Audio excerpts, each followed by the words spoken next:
Hey guys, it's your bro Rich here again. Today in this video is now part two on the Mercury Comet. The next one of mine is the Gen 2 from 1964 to 1965. So without any further ado, let's continue on. Overview as always. Production was from 64 to 65. Body and chassis next. For body style, there's five different types. Three are two doors, and the other two are four doors. So for the two doors, we got a hardtop, convertible, and sedan, and for a four door, we got a sedan and station wagon. It's related to the Ford Falcon. Now we got the powertrain next. So for motors, we got a Thrift Power 6. That's both 2.8 liter 170 and a 3. So 2.8 liter 170 and a 2.8 liter 170 and a 3.3 liter 200. And for the V8s, we got both the 4.3 liter 260 and the 4.7 liter 289. Both are Challenger V8s. And for the final V8 we got is the 7 liter 427 Ford FE V8. So 7 liter 427 Ford FE V8. For gearbox we got a 3-speed auto and 4-speed manual. Dimensions is next. For the wheelbase is between 2781 to 2896. So 2781 to 2896 millimeters. 109.5 to 104. So 109.5 to 114 inches. So that is an extra 115 millimeters. What is it? 4.5-inch difference there. Reason being is because the wheelbase of both the coupe and sedan are a little bit longer than the wagon. For length, 4953 millimeters, dead on straight at 195 inches in length. Width, 1816 millimeters, 71.5 inches, so 71.5 inches in width.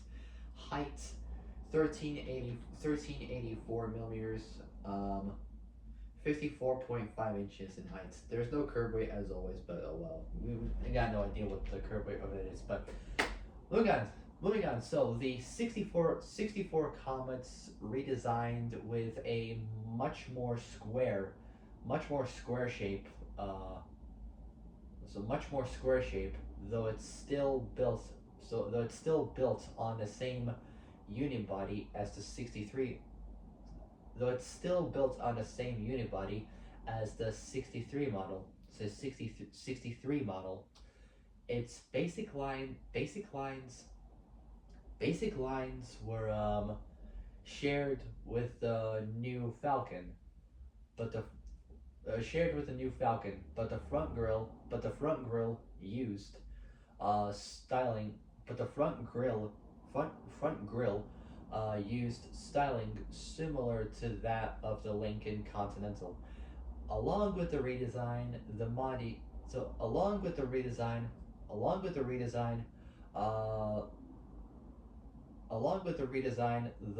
the model designations were changed.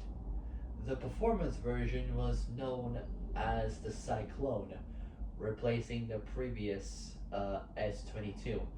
Then, in descending order of trim levels, descending order of trim levels were the Caliente, 404, and 202, replacing replacing both the previous custom and base models.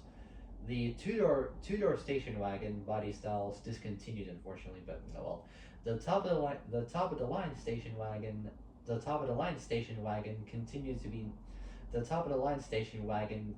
The top of the line station wagon continued to be known as the Villager. The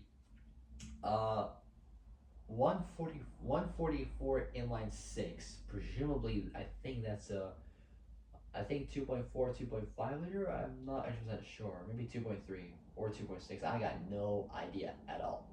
Said the 144 inline six was dropped, leaving the 170 inline six, so the 2.8 liter, as the base. So 2.8 liter as the base motor. The 4.3 liter 260 V8s available at the start of the production run, with a new 4.7 liter 289 being available mid-year. Due to the success, due to the success of the full-sized Ford and Mercury fastback roofline, introduced in mid '63, both the Falcon and Comet two door hardtops got a similar roofline with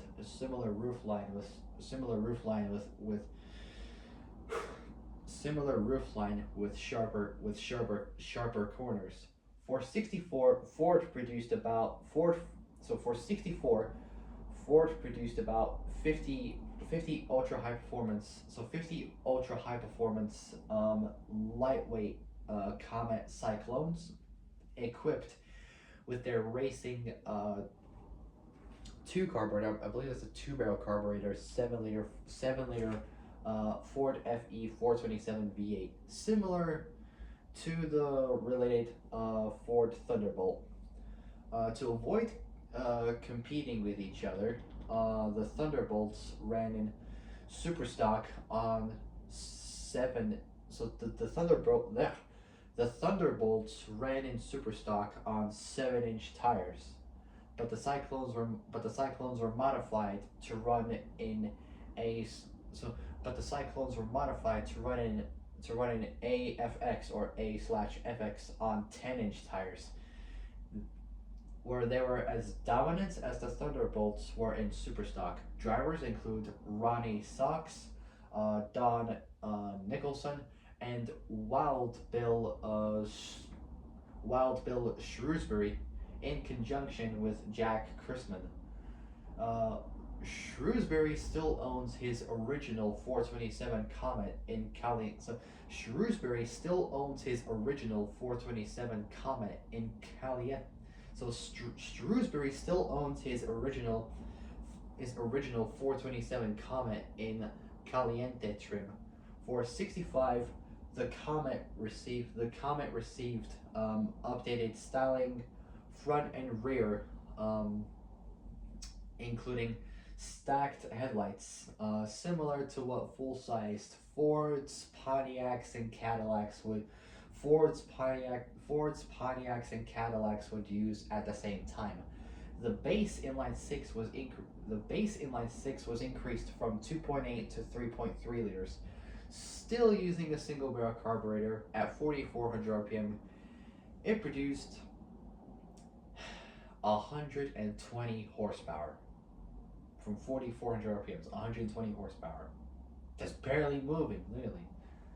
Like, with that amount of weight, it's just gonna take forever for it to move with that much power. 120 horsepower.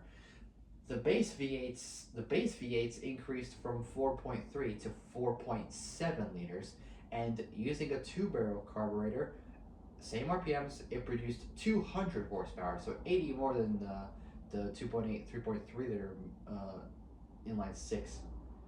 So 4.3 to 4.7 liters, and using a two-barrel carburetor, same RPMs, 4,400, it produced 200 horsepower.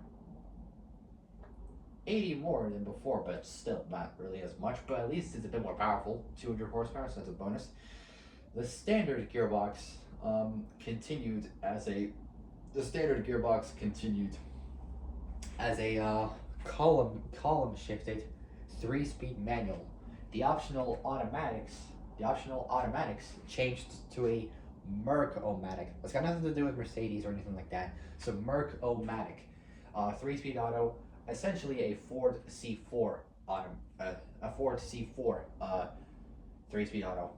I know it's named after an explosive device, but it doesn't blow up at all. Anyways, so there we go. So the 4.7 liter 289 V8 was available in 3. That's right, 3 horsepower ratings. So we got the base 2-barrel V8 with 200 horsepower. Then we got a little bit more of a powerful version, a 4-barrel V8 with 225 horsepower, so it's 25 more than the 2-barrel. And if you want to go all out high performance, there is one, the high performance version from the Mustang with 271 horsepower. That's more powerful than the early 70s Buick Riviera. And that's got a 7.5 liter V8 with 250 horsepower. 271 horsepower, that's pretty damn good. Version from the Mustang paired with a 4-speed manual. Alright. So it's over 10 minutes, so that's pretty good. Pretty damn good. Alright, so that's gonna wrap it up for now. So for my next video will be about the Gen 3 from 66 to 67. So I'll see you guys in a bit. Peace.